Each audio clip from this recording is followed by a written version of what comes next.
سڵاو بینەرانی عزیزی تەلەڤیزیۆنی کۆمەڵا، ئەم کاتەوە هەموو کاتێکی ژیانتان پڕبێت لە شادی و کامەرانی.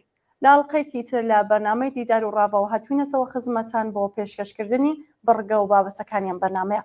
لاڵقەی ئەم حوتوێ بەرنامەکەماندا بینەری وتوێژێک دەبن لەگەڵ بەڕێز کاک مۆسلێق شێخۆل ئیسلامی واتە ڕێبواری شاعر کە ناوێکی ئاشنایە بۆ زۆربەی ئێوەی عزیز و کە تێدا چەند پرسیار سەبارەت بە شار و ئەدەبیات بەتایبەت بەرهەمەکانی بەڕێزیان و کاریگەری هۆنەر و ئەدەبیات لەسەر بزوتنەوە کۆمەڵایەتیەکان و بە پێچەوانەوە تاوسێ دەکەین. بۆ هۆی وایە ناوڕۆکی بەرنامەکەمان جێگای سەرنجی ئێوەی عزیز بێت لەگەڵمان بن بۆ بینینی ئەم بەرنامەیە. بەڵێ کاک ڕێبوارمان لەگەڵە. کاک ڕێبوار سڵاو لێبێت و زۆر سپاس کە بەشدار لەم بەرنامەیە. سپاسیەوە کەم کە ئەم فرسەتتاندا و سڵاوم هەیە بۆ بینەران و گوێگرانیش لە دوای ئەگەرم بەرنامە گوێگرن. زۆر سپاس کاک ڕێبوار، پێم خۆشە پرسیارەکان بەوە دەست پێ بکەم کە کاک ڕێبوار پێناسەی چییە بۆ هۆنەر و ئەدەبیات بەگشتی و هۆنەر و ئەدەبیاتی کرێکاری و پێشکەوتن خوازانە ئەدەبیاتی کە دەکەوێتە خزمەت ئارمانە ئینسانیەکانەوە؟ هۆنەر یعنی ناسینی دەور و پشت رشت و کۆمەلگا بە عاتیفە، بە ئیحساس، بە هەست و هۆش. بۆ ئەوەی ڕۆشنتر بێ ئەکەوێتە بەرامبەر پێناسەی زانست و عیلمەوە کە ئەو ناسینی دەوروبەر و کۆمەلگایە بە زانست، بە زیاتر عینیاتی دەرەوەی ئینسان. هونەر زیاتر ڕووەکاتە دەرونی هونەرمەند و ئینسان و دیارە ئەو کەسانش کە هونەرەکە وەرئەگرن. عیلم ڕووەکاتە ئەو واقعیەتە دەرەکیە کە ئینسان ئەیناسێ. بۆ نمونە عیلمی فیزیک، عیلمی شیمی، ئەمانە باسی ئەو ئاگر و دار و بەردەوانەکەن کە لە دەرەوەی ئینسانن. هونەر باسی هەست و هۆش و عەواتیفێکەکە کە ئینسان بەناسینی ئەو دەوروبەرە بۆی حاسڵە بێ، ویا بەناسینی کۆمەڵ بڵێن یا بۆ مەسەلەن بەشەرێکی تر، بۆ ئینسانێکی تر، بۆ عشق و عاتیفە و ئەوانە. هونەر ئەوە پێناسەیەتی ئەمە ڕوانگەی بەتەنها منیش نییە، من ئیدعامەوەی ئەمە ڕوانگەیەکی عیلمیە کە مەسەلەن لە قەدیمەوە بۆ جەدیدەکانیش یەکی وەکو بێرتۆل برێشت و نازم حکمەت و یەکی وەکو ئێریک فرۆم کە وەکو محەقق کاری تحقیق لەسەر هونەر کردووە، شتێکی واڵێن. بەڵام ئەدەبیات خۆی ئەتوانێت بەشێک بێت لە هونەر، وەکو ڕۆمان و وەکو مەسەلەن داستانی کورت و ئەوانە ئەتوانێت مەسەلەن هەر بەیانێکی عیلمیش بێ، وەکو ئەدەبیاتێک سەبارەت بە فیزیک و شیمیە نووسرێ. ئەمە باسی هونەر و ئەدەبیات. بەڵام ئەدەبیاتی کرێکاری و پێشکەوتن خوازانە دووشت تێکەڵ ئەبێ. ئەدەبیاتی کرێکاری پێشکەوتن خوازانە هەیە، بەڵام هەموو ئەدەبیاتێکی پێشکەوتن خواز لە بڵین مێژووە و لە ڕابردووە کرێکاری نەبوون. یعنی مەسەلەن ئەدەبیات و هونەری فۆلکلۆر کە سەدان ساڵە و هەزاران ساڵە هەن لەوانەیە پێشکەوتن خواز بن، ئەلبەتە لەوانەشە ارتجاعی بن، ئێسانە بێ بە مەوزع و مەورد لێ بکۆڵێتەوە کە مەسەلەن ئەدەبیاتێک کە فۆلکلۆرە و تەحقیری ژنە و تەحقیری مەسەلەن قەومێکی هاوسەیە و تەحقیری هەورامیە و تەحقیری کێوکێیە، ئەوە هەرچەنە فۆلکلۆر بێ و هەرچەنە شیرینیش بێ لامان پێشکەوتن خواز نییە. بەڵام لە هەمان کاتە ئەدەبیاتی وەکو خەج و سیامەند هەیە کە زۆر قەدیمە، بەڵام دیفاع لە ئیرادەی ژنێک بۆ هاوسەرگیری و لە مەجموعە شتێکی پێشکەوتن خوازی بەستەی بۆ کە لەو وەختا و لەو موزعە لە چ لایەکی کۆمەلگاوە ڕاوەستا بێ. ئێستا کەوتە ئەدەبیاتی کارگەری ئیتر خۆی پێشکەوتن خوازە. ئەدەبیاتێکە پێشکەوتن خواز بێ و کاریگەری نەبێ، ئەمە جێ کێشەیە بێ بەجێ خۆی قسەی لەسەر بکرێ. ڕاستەکەی دنیا بەرەو ئەوە ئەڕوا کە هەرچی زیاتر بە ئیسلاح قوتبی بێتەوە، هەرچی زیاتر دوولایەنە بێتەوە. ئەدەبیاتێک کە پێشکەوتن خوازە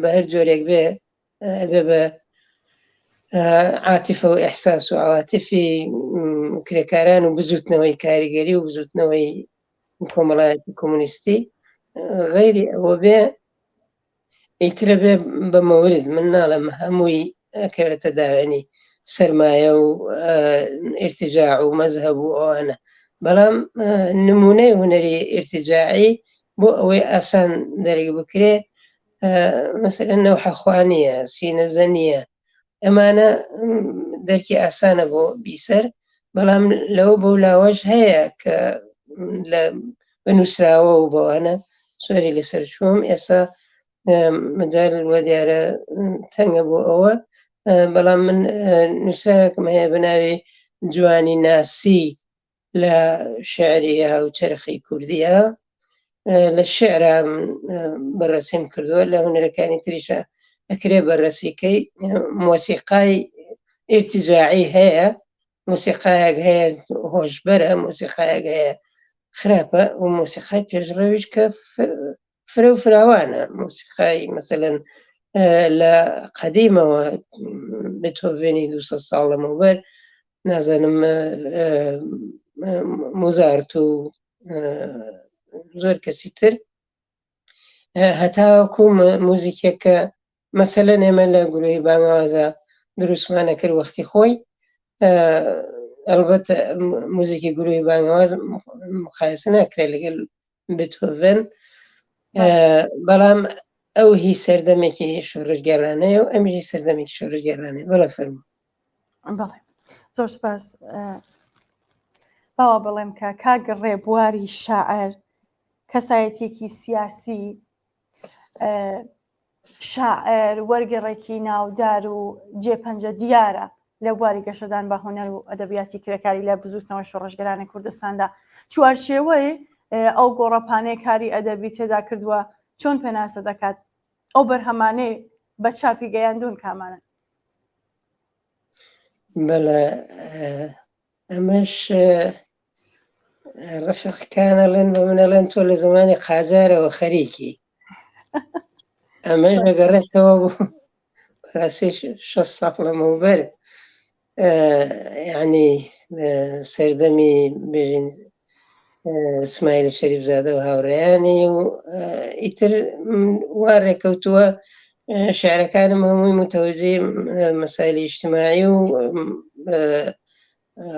حرەکاتی سیاسی و ئەو نوعشتانە بوو. وەختێکیش خۆم بە شاعیرزانی کە کەسێک لە سەفەرێکی قەتارا بووم لە تارانەوە بۆ تەورێز، کەسێکە نەیەناسیم ئەویست تەروێجم بکا و قسەی سیاسیم بۆ بکا و ئەمانە شعرێکی خۆمی لەبەر یعنی بەبێ کاغەز خوێندەوە بۆم. ئیتر منیش هەر لەوێن نەمود ئەمە شعری منەوەمانە و هەر گوێم گر حەزم کرد زیاتر ئەو هەر لەو حاڵەتی خۆیان بمێنێتەوە. لەو وەختەوە ئیتر شعری خۆم بە ئیسلاح بەجددی گرتووە و کارم بۆ کردووە. تەنها شعریش نەبوو، لە نووسراوە و داستانی کورتی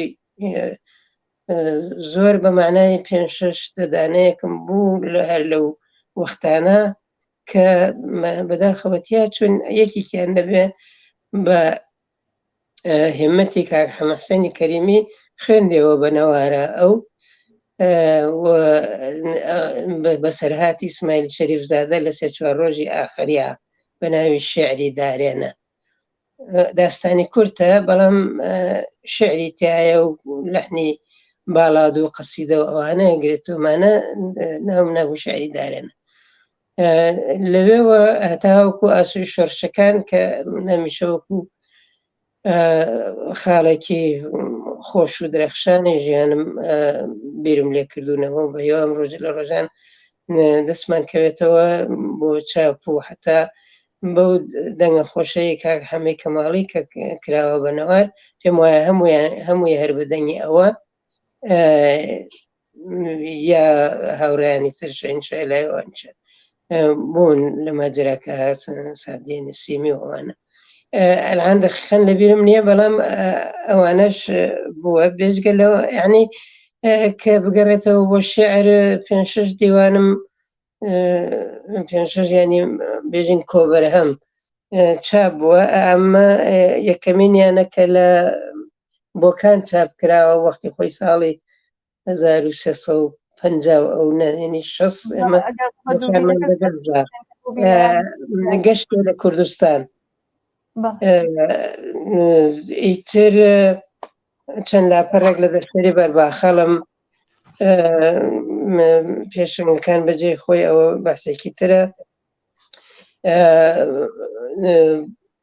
ئەو شعرەکەی دەنگ هەڵبڕە دیوانێک بوو بەڵام مەجموعەن من کۆم کردوونەتەوە لە کۆبەرهەمێکی گەورەترا کە بۆ ئازادی ناو بۆ ئازادی ئەمە شەڵبەتە ساڵی 1913 چاپ بووە 2013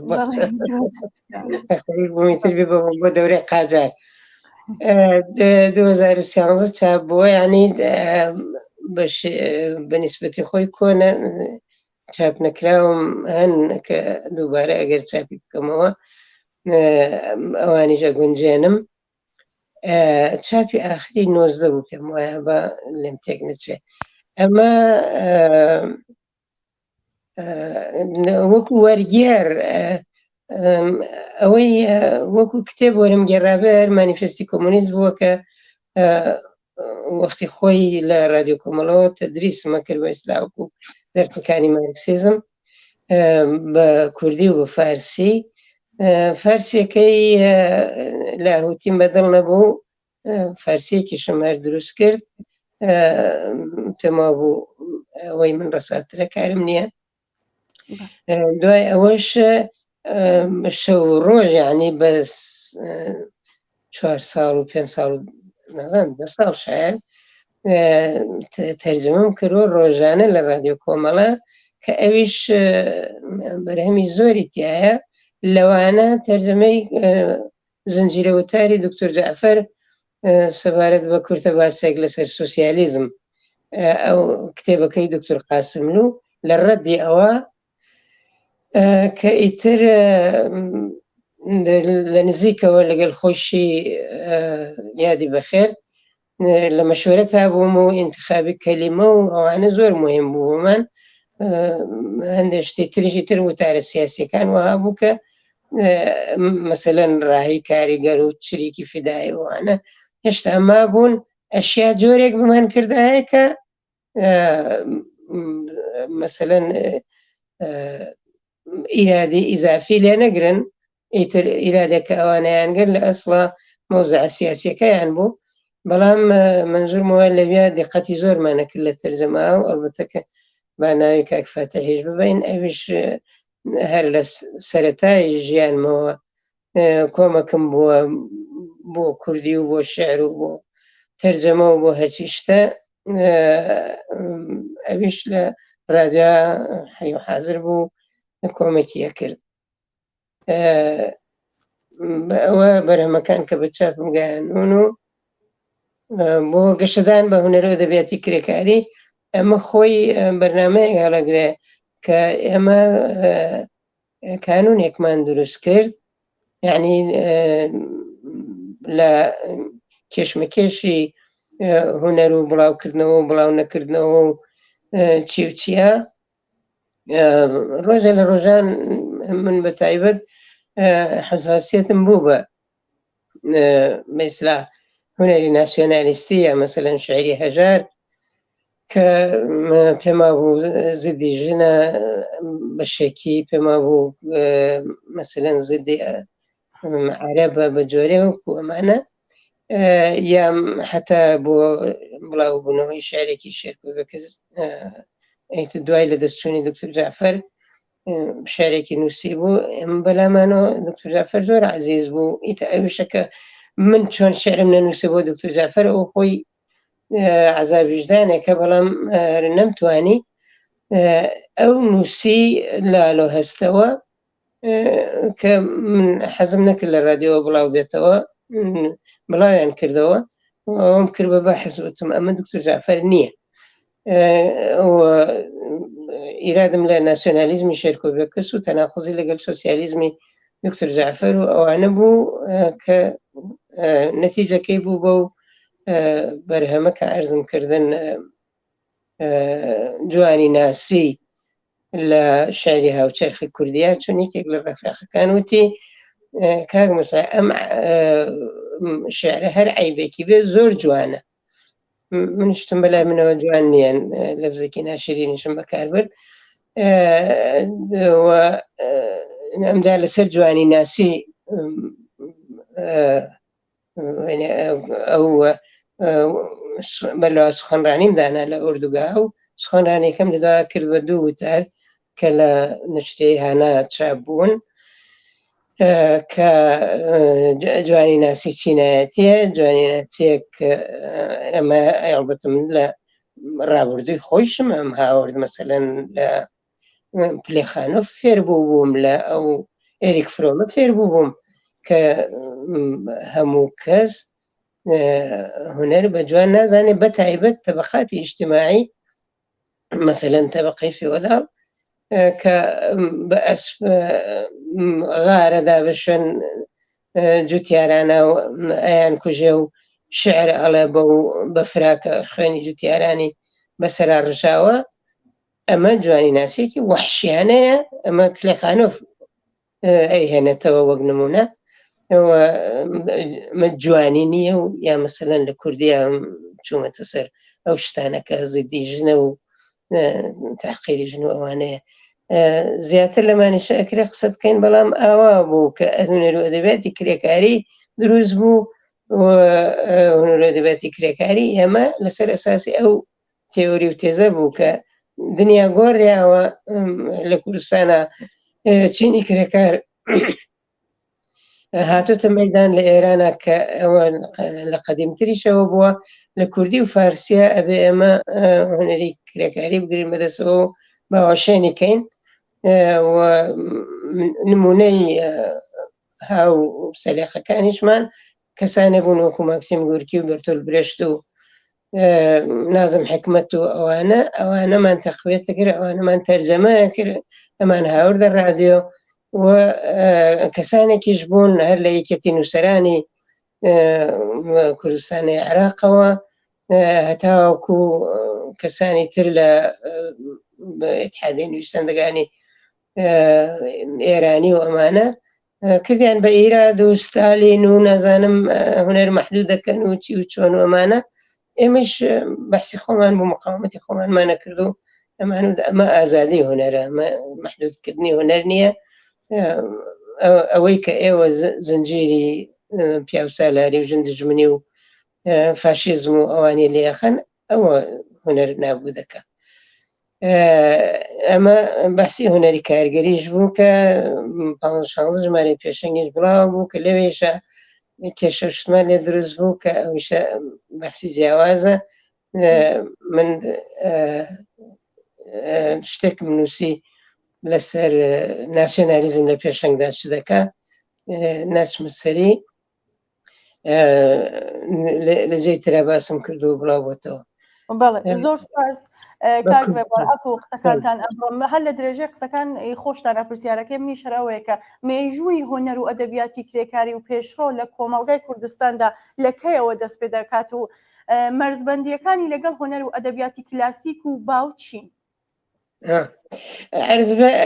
دیارە بەر لە پێگاتنی چینی کرێکار لە کوردستانە مثلا لە زمانی خەجوسیامەندا هونەری کرێکاریەک نەبووە، یا زمانی بێژین قەدیمتر هونەری پێشڕە و ئەوەکە هونەر چینایەتی بوو ئەوەمان بەحس کرد.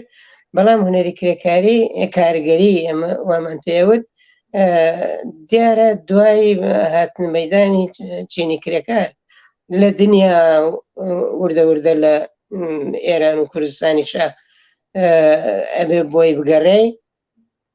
ئەو مەسەلەن لە جەیەکی وەکو هونەرێکی وەکو بێتهۆڤن هونەری بورژواییە، وەلێ وەختێکە کە بورژوازی ئینقلابیە، بورژوازی ئینقلابی کەبیری فەرەنسای کردووە، وەلێ بە هەموو ئیحترام و هەموو خۆشیەکەوە کە هونەری بێتهۆڤن هەیەی ئەکرێ بڵێن ئەوە پێشینە ئێمەیە وەک ئینسان. بەڵام وەکو چینی کرێکار وەختێکە کە چینی کرێکار دروست بوو بێ هی کوردستانیش هەر ئەگەڕێتەوە بۆ هەر زۆر زەربی بینە دواوە لە قانع قەدیمتر نابێ. ئەلبەتە یەکێ وەکو گۆران بە ئاشکرا ئەو جەهەتگیریە هەیە، یعنی ناڵێ هونەری کرێکاری و کارگەری، بەڵام وەکو کۆمۆنیستێک سەیری دنیاکە و حتا لە جوانی ناسیەکەیشە جوانی ناسیەکی شارستانی و مدرن و ئەوانەی هەیە کە فاصلەی زۆرە لەگەل شاعرانی حتا دوای خۆی. بەڵام ئەوەیە مێژوەکە و مەرز بەندەکانی لەگەل هونەر و ئەدەبیاتی کلاسیک و باو کلاسیک ئەگەر وەکو ئیسلاحی هونەری تەماشایکەی زمانی سەرەتاکانی هونەری بورژواییە، دوای ئەوە ناوێنێن ڕۆمانتیک و مەسەلەن ڕێئالیست. ڕێئالیزمەکە ئیبتیدای هونەری کرێکاریەکە گورکی زیاتر دەسەنێتە سەری ماکسیم گورکی.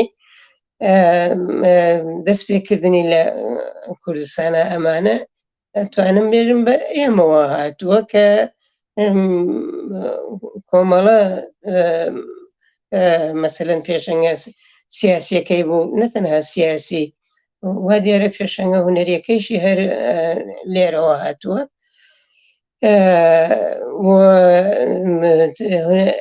هونەر و ئەدەبیاتی کلاسیک و باو کلاسیک ئەوە بوتم، بەڵام باو کە بڵێ یعنی هونەر و ئەدەبیاتێکە لە کۆمەلگا هەیە ئەمانە بە گوێرەی وەزعیەتەکە یا دواکەوتوو بوون، وەکو مەسەلەن هەندێک لە ئاساری هەژار و ئەوانە کە لە جێیترا بە مفەسەڵ باسم کردووە، حتا ئەدەبیاتێک وەکو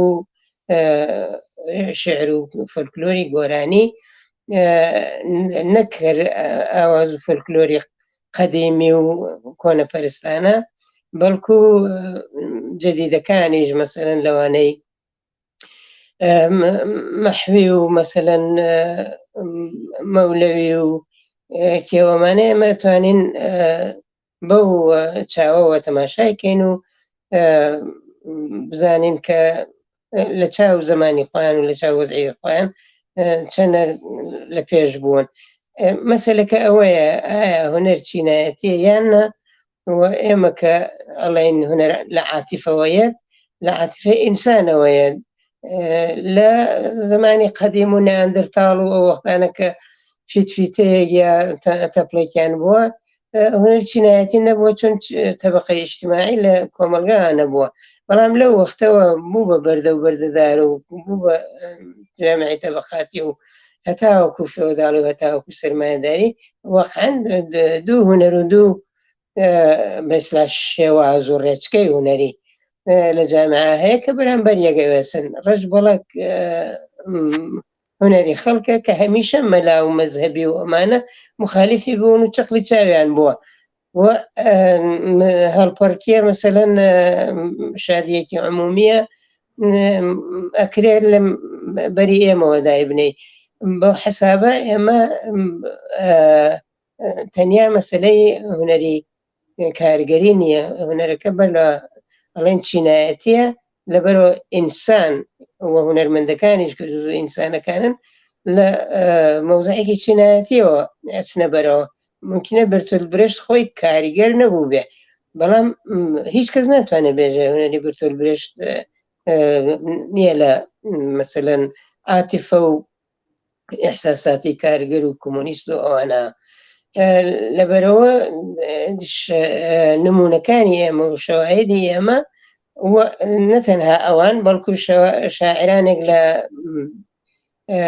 ئەمریکا لە فەرەنسا لە شوێنی تر ئێمە پەیامانەکردن کە لە مەسەلەن فلانە حرەکەتی ڕەشپێستەکان لە ئەمریکا چەنە پێشڕەو بوون لەنگستنی هیوز مەسەلەن یا کەسێکی وە ئەمانە تەرجەمەمانە کرد بڵاومانە کردەوە هەندێکیش ترێسی چاپمەن من حتا کردومە بە مەجموعەیەک لە شعرەکانی خۆم تەرجەمەی شعرەکانی ترێسی چاپمەن بە فارسیش و بە کوردیش لە ئینگلیسیەکەی خۆیەوە ئەمان کرد ئەو بەو جۆرە هونەر ئەدەبیاتی کلاسیک و باوجیاکەینەوە لە هونەری کاریگەری.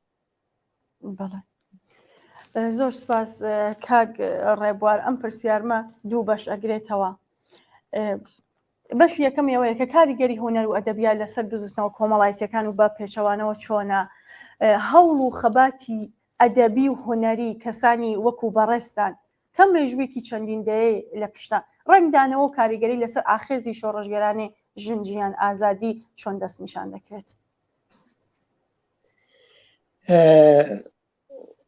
کاریگەری هونەر و ئەدەبیات وەک هەموو عەرسەیەکی تری هەر لەسەر بزوتنە کۆمەڵایەتیەکانە جا هونەر و ئەدەبیاتی ئیرتیجاعی نەوحەخوانی و سینەزەنی و ئەوانە لەسەر بزوتنەوەی کۆمەڵایەتی شیعەگەریە کە ئێستا بزوتنەوەیەکی سەرمایەداریە کارم نییە شاع عەباسی سەفەوی سەرمایەدار نەبووە بەڵام ئێستا شیعەی ئێران و عێراق و چوزانم ئەم شیعەگەریە کە هەیە ئەوە یان مەسەلەن ئەدەبیاتی ناسیۆنالیستیە کە لە عروبەی میسر و عروبەی فەلەستین و ئەوانە وەکو ناسیۆنالیستیەکەی نە پێشڕە و کارگەریەکەی ئەو هەر ئەدەبیاتێک بزوتنەوەی کۆمەڵایەتی خۆی تەقویەتەکە بزوتنەوەی تەرەفی تر تەزعیفەکە مەسەلەن بۆ حسابە ئەگەر بێنە سەر ئەدەبیاتی کوردیەکی وەک خانع و گۆران بەرەو پێشیە بەر و حتا یەکێ وەکو پیرەمێرد من نەزەرێکی مثبەتم نییە لەبارەیەوە گەرچی شاعرێکی گەورەیە هەژاری شاعرێکی گەورەیە ئەوە کە چەندێ دەسەڵاتیانە هەیە و چەنە مەسەلەن واردن لەسەر کەلیمات و لەسەر قافیە وەزن و فلانی فسار ئەوە مشکلی من زیاکە حسنێک نییە لە نەزەر منەوە بۆ ئەوان وەلەی تر تەبعەن هونەر و ئەدەبیاتی کارگەریش ئەبێ لەو بابەتەوە خۆی تەقویەتکە کە مەسەلەن جوانی ناسیەکی مۆدرن و ئیدئال باتە بەرەوە کە بتوانێت لەناو کۆمەڵانی خەڵکە جێ بکاتەوە کۆمەڵانی خەڵک ئێستا هەرچی زیاتر و زیاتر ئەتوانن پەزەرای ئەمانە بن ئەلان لە ژنجیان ئازادیە هیچ کەس خۆڵی ناکات و مەسەلەن شاعرێک بێت بێژێ چی ئایشلشل و شێواوی ئەڵێ نۆبووکی زاوا لەی داوی نۆبووکێک زاوا لێ بدا جوان نییە لە نەزەر جوانانێکۆ کە تێنە ناو ژنجیان ئازادی بەڵکو نیشانەی ژندژمنی و نیشانەیەکی دواکەوتویە لەبەرەوە ئەم تەسیرەتە متەقابلە و هەریەکە هەوڵ بۆ ڕێبازی خۆیەدا بەڵام هەوڵ و خەباتی ئەدەبی و هونەری کە مێژوویەکی دوور و درێژی هەیە من لە وەڵامی پێشوەکانە هەندێک قسەم لێ کرد کە هەر وا هاتووە بۆ من کە لە پەیوەند لەگەڵ حرەکاتی ئیجتیماعی و ئەوانە بوو لە سمایلی شەریف زادە و مەلا ئاوارە و ئەوانەوە بیگرە یا داستانی کورتم لەسەر نووسینیا شعر، بەڵام ڕنگدانەوەی لەسەر ئاخێزی شۆڕژگارانەی ژنجیان ئازادی ئەتوانم بڵێم ئەمە یەکێکیان بوو.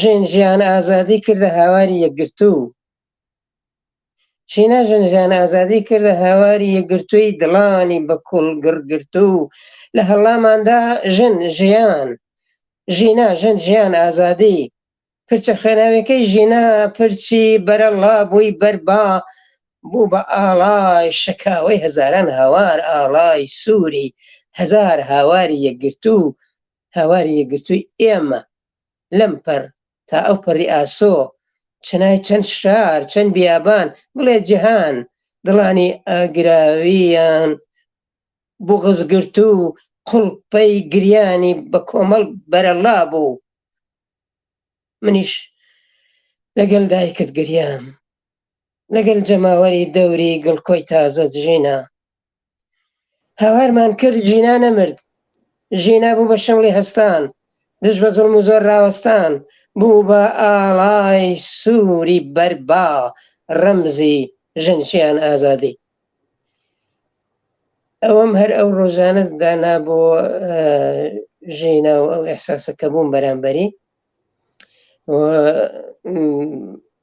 با من ئەوەنش بڵێم کە نامەوێ ئیفراتیش بکەم، حرەکەتی ژنجیان ئازادی ئەسایتر وەک حرەکەتی بڵێن بەهاری عەرەبی و واڵستریتی ئۆکیوپیشنی واڵستریت، ئەوە کە وتیان بزوتنەوەی 92% عەلەیهی 1% ئەوانە، حرەکەتێکی درەوشاوە و ڕوو لە پێش و زۆر جێی تەحسین و ئەوانە بوو، بەڵام ئەبێ ئێمە فکرا بین بۆ حرەکەتی داهاتوو کە ممکنە ئیدامەی ئەوە نەبێ، یعنی لە تەجربەکانی ئەوە و لە پێشڕەویەکانی ئەوە ناگەڕێنە دواوە، بەڵام بەرەو پێشتر و بەرەو شێوەیەکی زیاتر تەبەقاتی. فەرموو.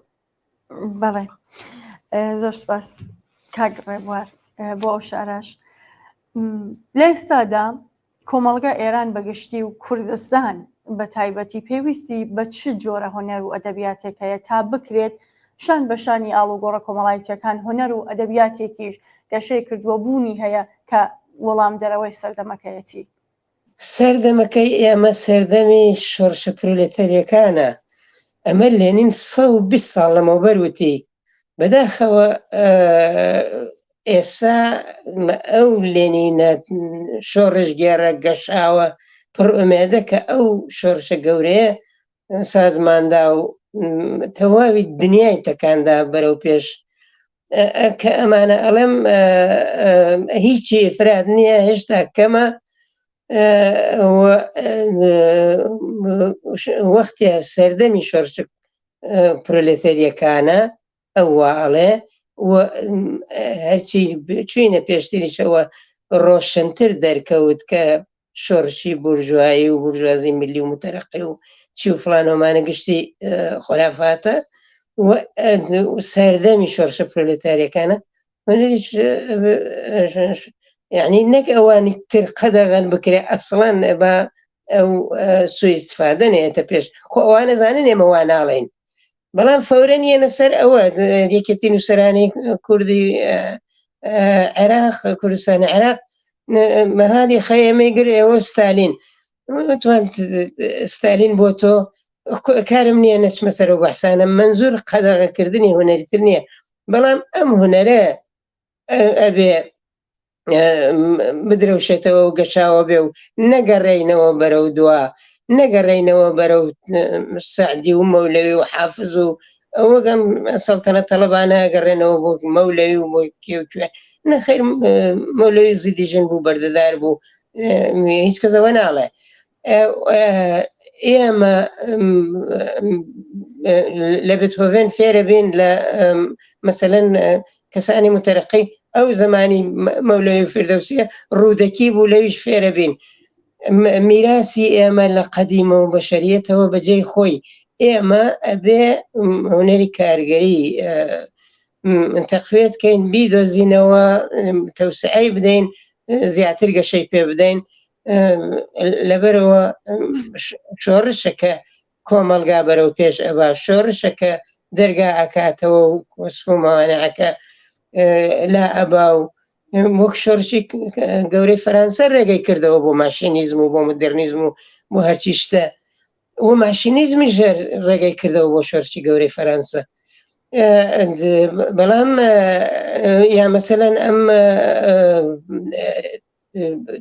بێجگە لە دێنا و بیۆلۆژی و ئەمانە ئەم هۆشی مەسنوێ ئەوانیشە ڕێگەیە کاتەوە بۆ شۆڕشی تازە. بچینە ناو ئەمانە هونەر باشتر بناسین، هەر بە کۆمەکی هۆشی مەسنوعیش ئێمە توانین باڵزاک و بێتهۆڤن باشتر بناسین. بیان ناسین، کەڵکیان لێ وەرگرین و هونەری کاریگەری خۆمان بیناکەین، شکۆفایکەین، بەرەو پێشی بەرین. زیاتری شەکرە قسە بکەم دیارە دایانین بۆ وەختی تر. بەڵێ زۆر سپاس کاک ڕێبوار، داواکاریەکم هەبوو ئەگەر بۆتان بکرێت لەم بەشە لە بەرنامەکەماندا یەکێک یان دوو لە بەرهەمی شەڕیەکانی خۆتان بۆ بینەرانمان بخوێننەوە. 5 کیلو شعرم هەیە بخوێنمەوە، بەڵام فریای گشتی ناکەین. بەڵێ شەڕەکانی وە بۆ خۆتان تایبەتە یا شتێکی غەزەی غەمبار هەندێک تازەیە، غەزەی بۆمبا، غەزەی ئابا.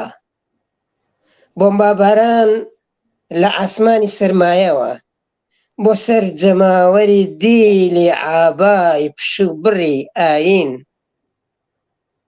بۆمبا باران لە ئاسمانی سەرمایەوە بۆ سەر جەماوەری دیلی ئابای پشو بڕی ئاین. ئەرزی کێلراو بە زنجیری بێبەزەیی دەبابەکان. کام وشە، کام ڕست، کام مانا بخەمە ناو هاناو هاوار. ئاگر و بۆم لە ئاسمانی سەرمایەوە دەبارێت و لەسەر ئەرزیش پشو بڕە ئابای ئاین. شەوی شوو من، شەوەی شوو من، سواری سرم، سواری خەڵکی خاپورکراو. کام وشە، کام ڕست، کام مانا، وشەکانیش پڕوزاون، وشەکانیش پڕوزاون لەم قرچەی ئاگر بارانە، وشەکانیش پڕوزاون. چجا پەڕووباڵی ساوا، چجا نزاری ساوای ماسووم. پەڕووباڵمان پڕوزاون، ناتوانین باڵ بۆشێنین، ساوای ماسووم لە باڵەتە پێش بێبەرین. چجای باڵگرتنەوە و فرین، چجای فرین بەرەو ئاسمان بۆ بەهەشتی خەیاڵاوی ئاینی هۆشبەری گەلان. لە ئاسمانی سەرمایەوە ئاگر ئاگر، ئەرزی سەرمایەش پشو بڕ بە ئابای هۆشبەری ئاین. ئاسمان دوور و زەوی سەخت، ساوای پەڕووباڵ پڕوزاو لەگەڵ دایک و باوکی ماندوو. لە ئاسمانی دوو کەڵ و بۆمب و خۆمپارە، یان سەر عەرزی کوژرانی خەڵکی بێچارە، یەک چارە نووس چاوەڕێیە. جەهەنەمی سەرمایەش دێوی دزێوی سەرمایە بازاڕی چەک فرۆشتنی گەرم و گڕاوی تر ئەکا. گیرفانی بێبن پڕ ئەکا لە گریان و خوێنی هەڵقرچاوی ساوا. سامانی ملیاردی کۆوە دەکا، بەڵام هەی هاوار و هەیداد. گیرفانی بێبن چۆن پڕ بێ، کە بێبنە بەچی پڕ بێ. غەزەی غەمبار کێلراو بە ئێرەقی قورسی دەبابەکانی سەرمایە، کەی ئەنیشێتە بەرهەمی وشیار بوونەوە و ڕاپەڕین. کەی ئەدا بەژێر سەر تاپای سەرمایەی ماڵوێرانکەرە،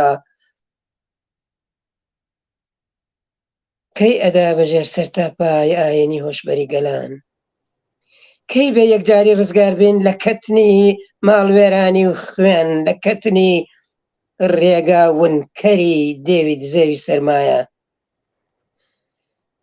ئەمجار ساوا و دایک و باوکیش لە ئامێزی ئەوین بگرین بەهەشتی بژێنی خۆمان لەسەر ئەم ئەرزە پێک بێنین. ئەوە شعرێک بوو. ئیتر ئەگەر مەجال بێ شعیریش بخوێنمەوە هەیە، بەڵام زۆر پێمان خۆشە هەم بۆ خۆمان هەم بۆ بینەرانیشمان دڵنیام کە پێیان خۆشە شعری تریش ئەگەر لەبەردەستانەوەی بۆمان بخوێنەوە. ئەم ڕۆژانە بیری جەمال کەوتمەوە، جەمالی موفتی،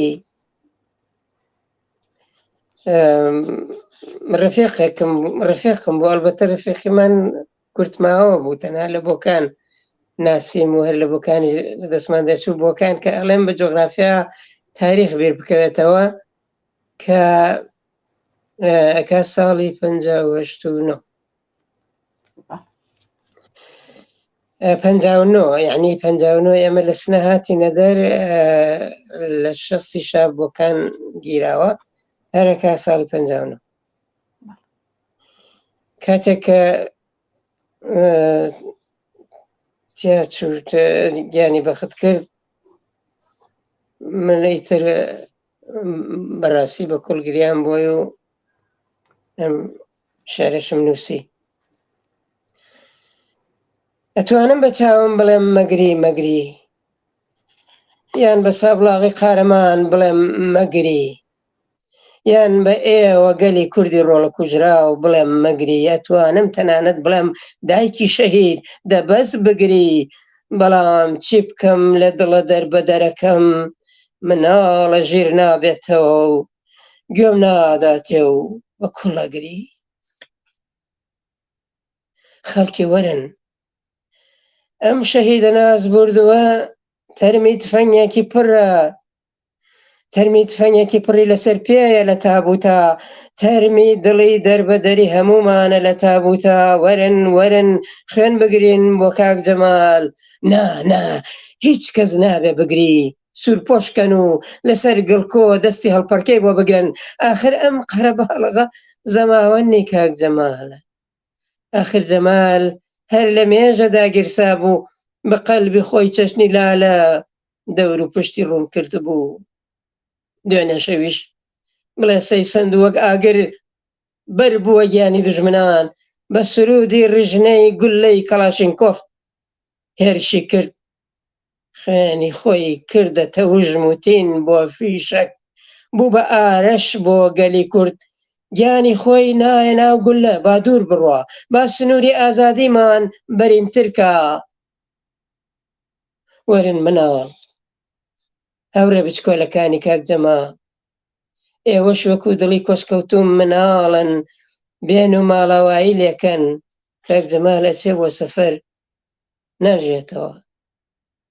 ئاخۆ ئێوە لەگەڵ کێدا سرودی ئینتەرناسیۆناڵ یا بڕیاریەکی ئەیار یا مام ڕەحمان و کاک شوان ئەخوێننەوە پاش کاک جەمال؟ مناڵەکان ئەو سنگەی وا سرودی گەرمی ئەهەژان، بەرامبەر بە گولەی گەرمی ئەرتەچ و پاسدار ڕاوەستا، نەکا بێن و سرودەکان لە ناو گەروتان بڕفێنن. زانیوتانە ئاخر سرودی کاک جەمال کام سرود بوو؟ پاشوەی سەجار وتی وا سەدەی 20ەمە ئەی گەلی کوردی قارەمان دەڕاپەرن بۆ کوردستان، پاشوەی سەجار وتی شەهید تۆ نامری، پاش هەموویان ئاخر سرودەکەی وا بوو.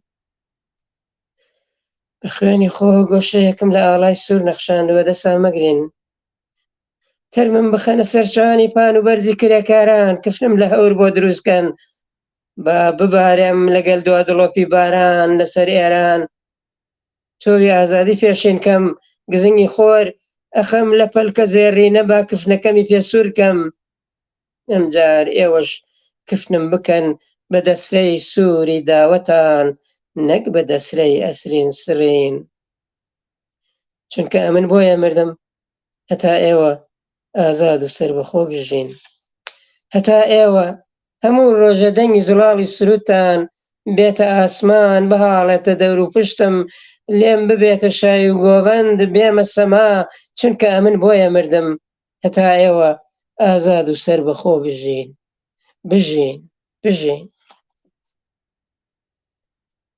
ئەوەش کاک زەما. بەڵێ زۆر سپاس. ئەگەر دەست و دەمتان خۆش بێت و قەڵەمیشتان بەردەوا بێت، دڵنیام شارێکی زۆر زۆر تایبەت بوو بۆ خۆشم. هەتا کاک ڕێبوار، ئەوەکو دوایین پرسیار دەکرێت بفەرمونون پێشنیارتان بۆ داهاتوو چییە؟ بۆ ئەوەی ئەو کارانەی لەباری هوەری و ئەدەبیەوە بەتایبەت لەلایەن کەسایەتی و ڕەوتە چەپ و کۆمۆنیستەکانەوە زۆر گرنگی پێدراوە، ئاوڕێی زیاتری لێ بدرێتەوە. ناسینی زەرافەتی هونەر، ناسینی جوانیەکانی هونەر وەکو تەخەسوس، وەکو یعنی وەکو پرۆفشێنەلیتێکی پێڵێن، وەکو شتێکی زۆر جددی تەماشای هونەر بکرێ و تەماشای من زیاتر لە مەیدانی شێعرە هەم، بەڵام موزیک عالیترین هونەرە، سینەما، هەر جۆرە هونەرێک ئەتوانێت باز بکرێ لێرە. بەرەو دوان نەگەڕێنەوە، ڕجایە تکایە بەرەو دوا گەڕانەوە ئاسانە، هەمیشە داڵدەیەک هەیە، هەمیشە ارتجاعێک هەیە، ئێمە بەرەو دوا بگەڕێنێتەوە، بمان باتەوە بۆ ناو مەسەلەن ئەوەی کێڵراوە ئەوەی بووە. نەواوەری ئیبتیکاری نوێ و نەتەنها بە کۆششێکی مەسەلەن هەروە کەم تەرخەمانە و سەدحی، بەڵکو مەسەلەن وەکو عیلمێک کتێبی بۆ بخوێنینەوە. بەڕاستی ئێمە کتێبی گەورە گەورەمان نەخوێندەوە، چون نەچمە ناو مەسەلەن عەرسەی تر، لە هەموو شوێنەکە ئێمە پێویستمان بوو بەم داکۆکیانە. ئێمە بەرامبەر بە مەسەلەن یەکێتی نووسەرانی کوردستانی عێراق وەهات چوینەوە بە قوڕیانە کە حاڵی بوون ئێمەمانان دوو قات و سێ قات لەوان باسەواتترین، بافەرهەنگترین هونەری دنیا ئەناسین، هونەری کوردی ئەناسین، هونەری ئەوانیش ئەناسین. ئیتر بێدەنگ بوون، یعنی بە ئیسلاح غەلاف کردن بۆ خەولی فارسی، نە نووسراوەیەک، نە مەسەلەن داکۆکی زیاتر. ئیسەیش من بە تەجربەی تەنها خۆم نە، بە تەجربەی عالەم، یەکێوەک نازم حکمەت ئینسانێکی تێگەیشت و دانیشمەند بوو، یەکێوەک ماکسیم گورکی، یعنی هەسخەند غوولێکی گەورە بوو. ئەوەیە کە ئەوەی بۆیانمەوە لازم ناکە ئینسان دانیشکدەی هونەری دیبێ، بەڵام ئەکرێ هەموو کتێبەکە دانیشگایەکان لەبارەی هونەرەوە بخوێنێتەوە. هەموویشی نا، لازم ناکە ڕێچکەیەک بگرێ، ئەگەنا هەمووی ئەبێتە ئەوە کە ئەوانەی کە دیفاعەکەن لە هونەری مەولەوی و ئەلعان لەبارەی مەولەوی و نازانم فیردەوسی و فڵان فسارەوە بە کیلۆ نە بە تۆن کتێب نووسراوە، ناچم بشێنەوە. یعنی دیفاعیشم هەیە، نەک فیردەوسی نەناسم، فیردەوسیم ناسیوە و ناومەتە ئەولاوە. ئەجزانم کە زۆر بەدەسەڵات بوو، ئەرێ مەسەلەن مەولەوی حەفتامەن کاغەزی نووسیوە، زۆری واردە لە کەلیماتە. ئێمەش ئەوڵەن وارد بین لە کەلیماتە، مەسەلەن عەروز و قافیە ئەلعان چۆتە تاریخەوە، بەڵام من پێم وایە هەموو شاعرێکە بێ عەروز و قافیە بزانێ، یعنی وەکو علمێکی ڕابردوو، وەکو کەسێک کە فیزیک ئەزانێ گالیلە ئەناسێ، وەکو کەسێک کە بیۆلۆژی ئەزانێ داروین ئەناسێ، ئەم شتانەی ڕابردووە ئەبێ فێری بین، وەکو تەخەسوس چاوی لێ بکەین، ئەهەمیەتی پێ بدەین، عەمیق و پرۆفسیۆناڵ حرفەیی تەماشای بکەین و پەل لە هەسێرە بکوتین و بێباک بین لەوە کە مەسەلەن شتی تازەیەنین. تەبعەن منیش ئەو کەسە نیم کە بێباکترین کەس بم و بتۆڤین نیم لە عەرسەی شێعرە، وەلێ بەشی خۆم کە شوێن پێم داناوە هەین بێباکیەکانم بۆینەوە بووە، گوێم نەداوە مەسەلەن دکتۆر جەعفەر لەگەڵ موافقەیان بالاخره چوون بەگشت مەسەلەکە و ڕۆشنم کردەوە یا فێری شتی تازە بوو. زۆر قسە هەیە لەم بارەوە، بەڵام ڕووسی مەسەلەکەم ئەمەیە، حرفەیی و بە مەسئولیەتەوە و بێماندووی و بە کاری عەمیقەوە بۆنیە بۆ خۆمان دروستکەین و بێباک بین و پەر لە سێرە بکتین. بەڵێ زۆر سپاس کاک ڕێبوار. من پرسیارێکم نەماوە، ئەگەر بۆ خۆتان پێتان خۆش ئاماژە بە شتێک بکەن لە تولی بەرنامەکە ئاماژە پێ نەدراوە بفەرمۆن.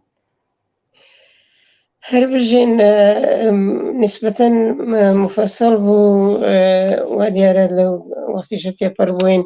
بەرحاڵ من دووبارە تاکیدەکەم لەسەر ئەوەیە کە باکمان نەبێت لە هونەری کارگەری، باکمان نەبێت لەوە کە پێمان بێژن ئێوە مەسەلەن تەنگ نەزەرن، چینایەتی فکرەکەنەوە ئینسانە فڵان. ئێمە ئینسانین، ئێمە پێشەنگی پێشڕەوی ئینسانین. نسمەوە ناو قسەی تکراری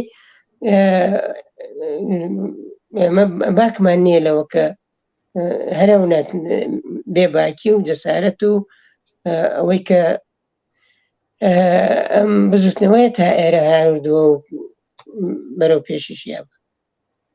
زۆر سپاس بۆ بەشداریسان کە لەم بەرنامەیە بەش. هەر بژین سپاس لە ئێوەش کە ئەم فرسەتە بەخسە. بەڵێ ئازیزان و بینەرانی خۆشەویست، زۆر سپاس بۆ ئێوەیش کە چاکو ئێستا بینەری بەرنامەکەمان بوون. تا بەرنامەیەکی تر و دیدار و ڕاوەیەکی تر ماڵەوە.